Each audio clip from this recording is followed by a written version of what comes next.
ಕೊಳ್ಳೇಗಾಲ ಪಟ್ಟಣದ ಭ್ರಮರಾಂಬ ಕಲ್ಯಾಣ ಮಂಟಪದಲ್ಲಿ ಜಿಲ್ಲಾ ಬಿಜೆಪಿ ಘಟಕದ ವತಿಯಿಂದ ಸಂವಿಧಾನ ಸಮರ್ಪಣಾ ದಿನದ ಅಂಗವಾಗಿ ಸಂವಿಧಾನ ಜಾಗೃತಿಗಾಗಿ ಭೀಮನಡೆ ಕಾರ್ಯಕ್ರಮವನ್ನು ಆಯೋಜನೆ ಮಾಡಲಾಯಿತು. ರಾಜ್ಯ ವಿಧಾನ ಪರಿಷತ್ ವಿರೋಧ ಪಕ್ಷದ ನಾಯಕರಾದ ಛಲವಾದಿ ನಾರಾಯಣಸ್ವಾಮಿ ಕಾರ್ಯಕ್ರಮದಲ್ಲಿ ಉದ್ಘಾಟನೆ ಮಾಡಿದರು. ನಂತರ ಮಾತನಾಡಿದಂತಹ ಛಲವಾದಿ ನಾರಾಯಣಸ್ವಾಮಿ ಅವರು ಬಿಜೆಪಿಯ ಯಾರೋ ಇಬ್ಬರು ನಾಯಕರು ತಲೆಕೆಟ್ಟು ಸಂವಿಧಾನ ಬದಲಾವಣೆ ಮಾಡ್ತೇವೆ ಅಂತ ಹೇಳಿದ್ದನ್ನೇ ಕಾಂಗ್ರೆಸ್ನವರು ಇನ್ನೂ ಕೂಡ ದೇಶದ ಜನತೆಯ ಮುಂದೆ ಹೇಳಿ ಜನರನ್ನ ದಿಕ್ಕು ತಪ್ಪಿಸುವಂತಹ ಕೆಲಸ ಮಾಡ್ತಿದ್ದಾರೆ. ಯಾರೇ ಬಂದರೂ ಕೂಡ ಸಂವಿಧಾನವನ್ನ ಬದಲಾವಣೆ ಮಾಡೋದಕ್ಕೆ ಸಾಧ್ಯ ಇಲ್ಲ. ನಮ್ಮ ಭಾರತದ ಸಂವಿಧಾನ ವಿಶ್ವದಲ್ಲೇ ಶ್ರೇಷ್ಠವಾದ ಸಂವಿಧಾನ. ಯಾವುದೇ ಪಕ್ಷ ಅಧಿಕಾರಕ್ಕೆ ಬಂದರೂ ಕೂಡ ಸಂವಿಧಾನದ ಅಡಿಯಲ್ಲೇ ಆಡಳಿತವನ್ನ ನಡೆಸಬೇಕು ಅಂತ ಹೇಳಿ ಅಂಬೇಡ್ಕರ್ ಕೊಟ್ಟ ಕೊಡುಗೆ ಅಂತ ಹೇಳಿ ಅವರು ತಿಳಿಸಿದರು.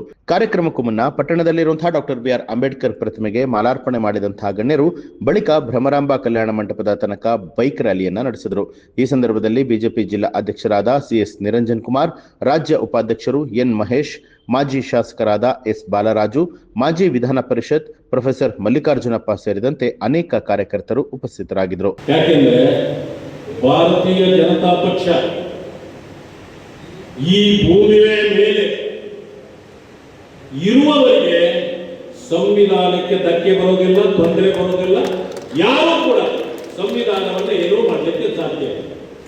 ಇದನ್ನು ನಾನು ಮಾತ್ರ ಹೇಳೋದಲ್ಲ, ಮೋದಿಜಿಯವರು 100 ಸಾರಿ ಹೇಳಿದ್ದಾರೆ. ಆದರೆ ಸಂವಿಧಾನಕ್ಕೆ ತೊಂದರೆ ಬಂದಿರಲಿಲ್ವಾ? ಬಂದಿತ್ತು.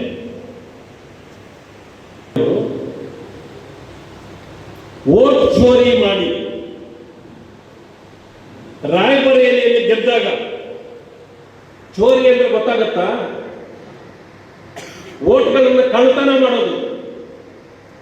ಈಗ ರಾಹುಲ್ ಗಾಂಧಿ ಹೇಳ್ತಾರಲ್ಲ, ವೋಟ್ ಚೋರಿ, ವೋಟ್ ಚೋರಿ, ವೋಟ್ ಚೋರಿ ಅಂತ. ಇದು ನಿಜವಾದ ಚೋರಿ ಅಲ್ಲ, ಇದು ಸುಮ್ಮನೆ ಅಪಾದನೆ ಮಾಡುವಂಥದ್ದು. ಅದು ನಿಜವಾದ ಚೋರಿ. ಕಾಂಗ್ರೆಸ್ ಹುಟ್ಟಿದಂದಿನಿಂದ ಮೋದಿಯವರು ಅಧಿಕಾರಕ್ಕೆ ಬರೋವರೆಗೆ ಕಾಂಗ್ರೆಸ್ ಗೆಲ್ತಾ ಇದ್ದದ್ದು ಕೇವಲ ವೋಟ್ ಕಳ್ಳತನ ಮಾಡಿ. ಈಗ ಕಳ್ಳತನ ನಡೆಯೋದಿಲ್ಲ. ಯಾಕಂದ್ರೆ ನೀವು ಹಾಕಿದ್ದು ವೋಟು EVM ಅಲ್ಲಿ ಹೋಗಿ ಗೊತ್ತಿದ್ರೆ ನೀವು ಯಾರಿಗೆ ಹಾಕ್ತಿರೋ ಅವರಿಗೆ ಹೋಗುತ್ತೆ, ಬೇರೆಯವ್ರಿಗೆ ಹೋಗೋದಿಲ್ಲ. ಅದು 100 ಸಾರಿ ಪ್ರೂವ್ ಮಾಡಿ ಆಗಿದೆ. ಸುಳ್ಳು ಹೇಳಿ ಕಾಂಗ್ರೆಸ್ ಬದುಕಬೇಕು ಅಂತ ನೋಡ್ತದೆ.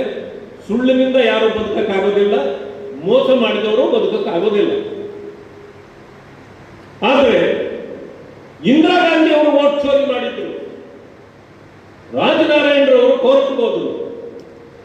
ಅಲಹಾಬಾದ್ ಹೈಕೋರ್ಟ್ ಶಿಕ್ಷೆ ಇಂದಿರಾ ಗಾಂಧಿ ಅವರಿಗೆ ಕೊಟ್ಟರು. ಏನು ಅಂದ್ರೆ, ನೀವು ವೋಟ್ ಕಳ್ಳತನ ಮಾಡಿ ಗೆದ್ದು ಬಂದಿದ್ದೀರಿ, ನೀವು ಪ್ರಧಾನಮಂತ್ರಿ ಆಗಿರಬಹುದು, ಆದರೂ ಕೂಡ ನೀವು ಸದಸ್ಯತ್ವ ನಿಮ್ಮದು ರದ್ದಾಗಿದೆ, ಇನ್ನು ಮೇಲೆ ನೀವು MP ಆಗಿ ಮುಂದುವರಿಯಲಿಕ್ಕೆ ಸಾಧ್ಯ ಇಲ್ಲ ಅಂತ ಹೇಳಿಬಿಡ್ತು. ಆಗ ತನ್ನ ಚೇರನ್ನು ಉಳಿಸ್ಕೊಳ್ಳಲಿಕ್ಕೆ, ಅಧಿಕಾರವನ್ನು ಉಳಿಸ್ಕೊಳ್ಳಲಿಕ್ಕೆ ಶ್ರೀಮತಿ ಇಂದಿರಾ ಗಾಂಧಿ ಅವರು ದೇಶದ ಮೇಲೆ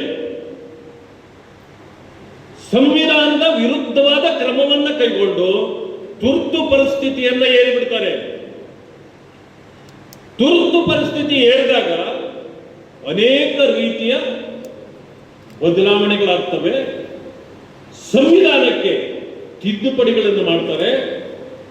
ಸಂವಿಧಾನ 2.5 ವರ್ಷಗಳ ಕಾಲ ಅದಕ್ಕೆ ಯಾವುದೇ ಬೆಲೆ ಇರೋದಿಲ್ಲ. ಅದನ್ನೇ ನಾವು ಹೇಳೋದು, ಸಂವಿಧಾನಕ್ಕೆ ನಿಜವಾದ ತೊಂದರೆ ಕೊಟ್ಟವರು, ತೊಂದರೆ ಬಂದಿದ್ದು ಅದು ಇಂದಿರಾ ಗಾಂಧಿಯವರಿಂದ ಮತ್ತು ಕಾಂಗ್ರೆಸ್ನಿಂದಲೇ ಹೊರತು ಇನ್ಯಾವುದೇ ಪಕ್ಷದಿಂದಲ್ಲ. ನ್ಯೂಸ್ ಅಲರ್ಟ್, ನಿಮ್ಮಿಂದ ನಿಮಗಾಗಿ.